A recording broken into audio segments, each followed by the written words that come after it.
Privileged to be here, and I can see that the tone has really been set for today morning. It would be, like Sonia ji said, a cliche to say many of the things that we would say and probably repeat through our morning session.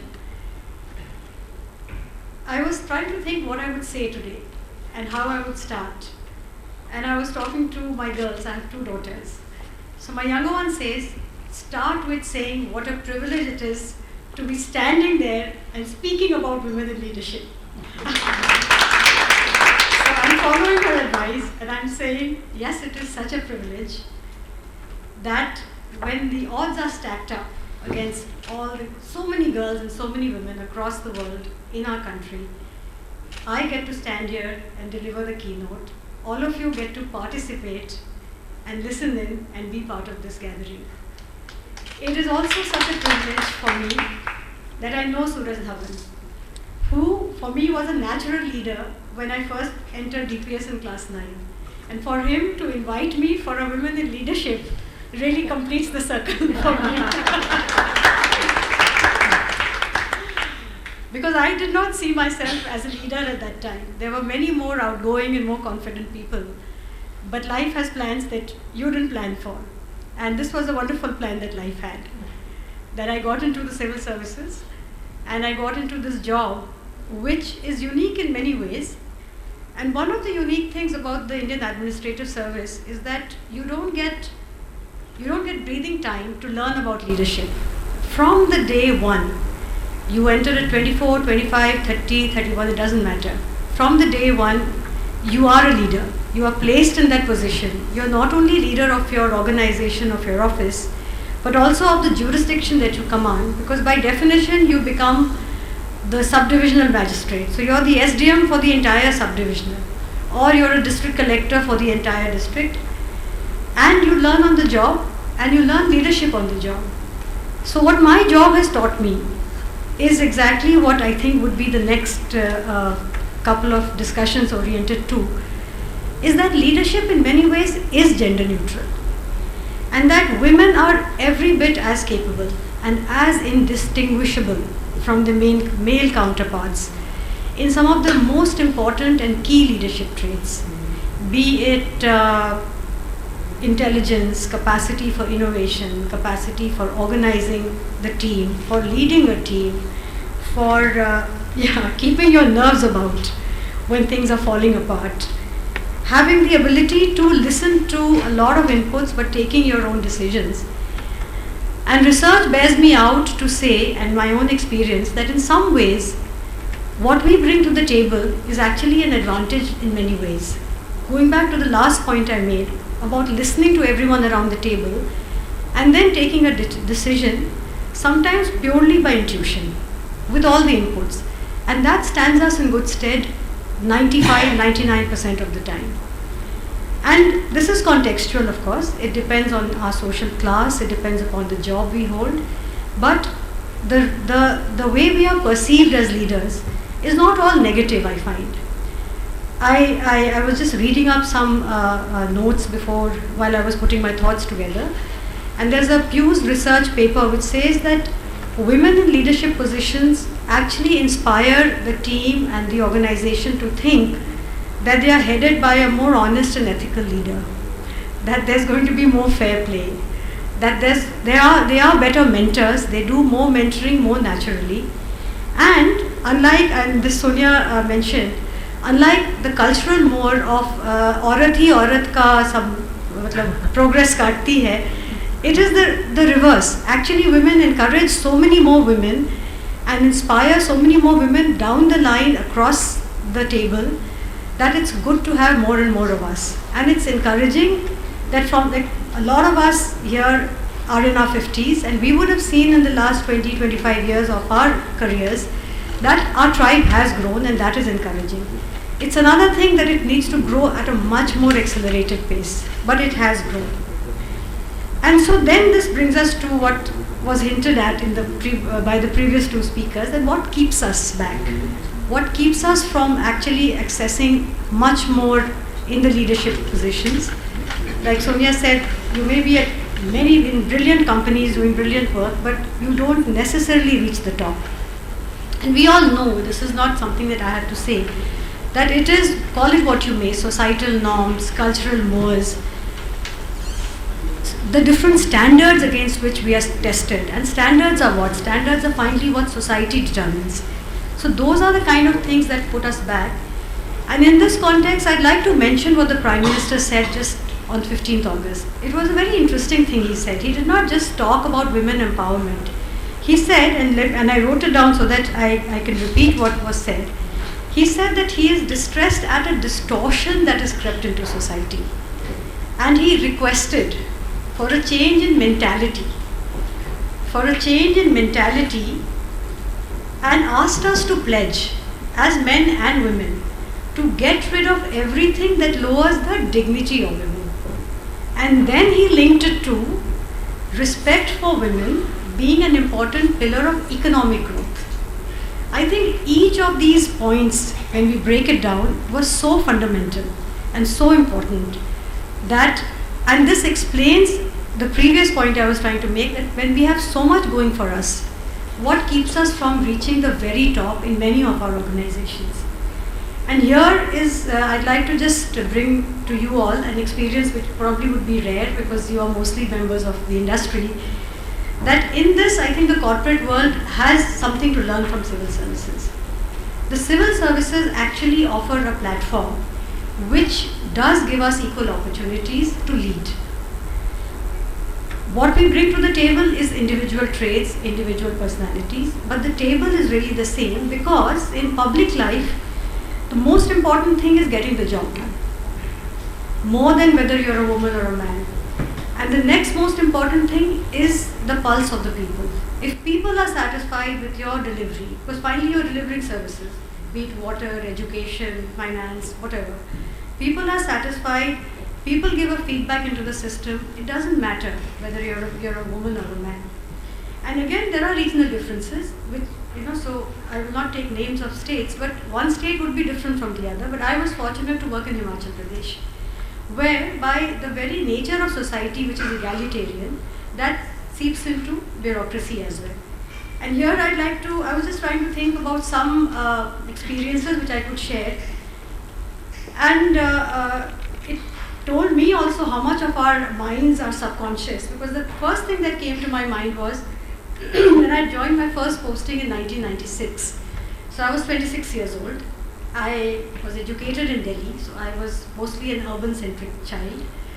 I belong to Bihar, and we used to keep going back to the village. So my roots are there, but my life was primarily Delhi-centric. So I landed up in this very small place. And Himachal those days was experimenting with postings for IAS officers, and typically around the country, the first posting is that of a subdivisional magistrate. We were posted one step lower as block development officers, because the thinking at that time was that Himachal primarily is a development-oriented state. There's not that much crime or magistracy to be done, so we should train our officers in development. So I joined this place, and Panchayati Raj was just beginning to take root in our country. So the important person that time was also the Panchayat Samiti, or the Block Development Council, which is an elected body. And the chairman or chairperson or chairwoman was an important office which was also just shaping up. So I remember in my first week, I was told that there is a meeting of the Panchayat Samiti. So it's okay, so we both, I entered the room with all my staff, had briefed me and all, and then there was this gentleman standing there, and not looking the most savory to me, and he must have been equally suspicious that this one doesn't look like she's going to cooperate with me. And it was, as you can imagine, a small, dingy, long room, slightly dark, slightly damp, lots of chairs after each other. And there was one chair on this side, just one chair. And both of us are sitting there, standing there, greeting each other politely and looking at that chair. And this man is really worried. And then, this is what I meant by saying some things come intuitively to you. And this memory came back to me yesterday night, and that's what was striking, that do I call it leadership, a leadership trait? Do I call it intuition? Do I call it the advantage of being a woman? The first thing that struck me was to turn around and ask for another chair. And so we both got the chair, we both sat there. And Ram Singh became my biggest fan and friend and supporter. Later I realized, and he told me, कि आपने मेरी इज्जत रखी. Because BDOs typically are lower level officers, and an IAS officer, a woman, a young person, he was so unsure, he was probably more unsure than I was. So that, in fact, now when I look back, was probably my first lesson in leadership. To just grow tall when a situation demands.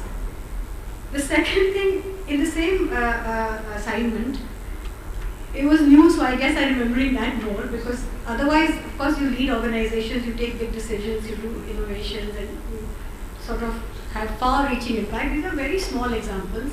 That there was some interview that was conducted for employment of Silai teachers. And government employment is a really big thing, especially in Himachal. I guess it must be the same across the board in our country. So the local MLA was very worried that now this new urban educated person has come, ye to sunenge nahi. So he called me up and he said, I can't speak for long, but I only called to tell you that you please give the marks in pencil. I couldn't understand pencil, but pencil se kyun marks denge? Kal interview and pencil. So I called my boss. My boss had a hearty laugh. I said, he said, koi pencil se nahi likhna hai. You do what you feel like. Take everything into account, devise your own system of marking and do it. And I was in a block which was very far from the district headquarters. The phone line broke, I couldn't speak. So I went ahead with doing that, and of course I took a lot of people into confidence, my staff who had been around a while. So we did the interviews and we released the results. That was the first mover advantage that I had. Before he could think about it or come back and browbeat me or do anything, the battle was already won. And my next 1.5 years there was very smooth. It may not have been very pleasant, but it was very smooth. Similarly, I remember the next assignment I had was as an SDM. Again in a very, very beautiful part of Himachal, and with not much work. So I was learning my revenue work and all that. And then I realized that the road around, the way I got to my office was through the bazaar. It was very narrow, like we have seen roads through bazaars in small towns. And I was told that this is mostly because of the encroachments by shops, 2 steps ahead into the road from both sides, keeps getting narrower and narrower. So we started measuring the road. We started measuring the road and we discovered that everyone had come up about 1 feet to 2 feet, 5 feet. And right at the beginning, if I had to begin the encroachment of Road Drive, there was this massive house cum hotel which belongs to a politician whose stars were really going down. Stars were going down, so his building came first. And I had a mischievous person in my office who had some axe to grind. This was not my idea, but it worked. Later on I realized, with red paint, he made lines across all the encroachments. Kiska 2 feet hai, kiska 10 feet hai. So there was this building, very beautiful building right in the beginning with one huge red line across. This is now going to be broken. The rest, of course, we did. But the interesting, we did what we did. It was frightening. It was definitely frightening, but that was my lesson, that you have to get over it because you have to get the job done. And just as an aside, that politician, that encroachment drive changed his political fortune. He came back with a bang, crying foul against the government, and he remained in public life for the next 15 years, whereas that time he was almost finished. So he used to keep thanking me whenever I bumped into him in Shimla, कि आपने मेरी राजनीतिक जीवन को बचा लिया, मेरा hotel तो गिर गया, but I've gained much more. Those are jokes, of course, but linking it to leadership, I was just thinking that what are the lessons that I can leave behind here or I can share with you all. Because like I said in the beginning, lot of us just work on the spot, we work with intuition, we work with what we have learned. And a lot has already been said by Sonia as well as you, that we have, as women, we have some natural advantages, but of course we do have the capacity to listen in and to lean in and to claim what is ours. For me, the few things that I would like to say, and I think that I was writing them down as different points, but I realized they're all interlinked. The most important thing that I have learned is to own yourself, to love yourself. These are part of lots of WhatsApp forwards these days. But the important thing is that what it teaches you is to revel in your own uniqueness. And it also helps you to not get browbeaten or bogged down by stereotypes. Because that is one of the biggest obstacles, I think, in the way we look at ourselves first and the way society looks at us. So when we start knowing ourselves, when we start looking at ourselves, we become more and more confident about what we are doing, and then these things start coming to us intuitively. A lot of us, so whatever little decisions I took, whatever that first decision about that chair was, it was obviously a whole lot of learning which has gone into this, through my upbringing and others. And here I would mention something very interesting that my father used to say to us. We are a family of 4 sisters. I thought I'd share it with you because it was something unique. I have not heard anyone else repeat these lines about. He was a master's in MSc in physics, but somehow he used to keep repeating Shakespeare all the time to us. And these lines are from King Lear. And he used to tell us this story very fondly. Actually, it's the opposite of what he could have said to us. He used to quote Cordelia, who's the youngest daughter who he loves the most. And he's going around asking all the daughters how much they love him, so that could determine how he would apportion his kingdom and his property. And Cordelia says to him, is what my dad used to tell us, unhappy that I am, I cannot heave my heart into my mouth. I love your majesty according to my bond, no more, no less.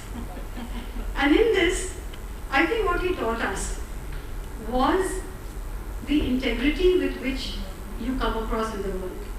The refusal to flatter, the refusal to respond in a way that society or the next person, be it your own father, expects you to respond. To be authentic. This ties in back to what I started with about owning yourself, about loving yourself, about knowing yourself. I think these traits, these are not traits actually, these are skills, and this is training that we have to do consciously, all the time. That helps us to remember our voice. That helps us to know our worth.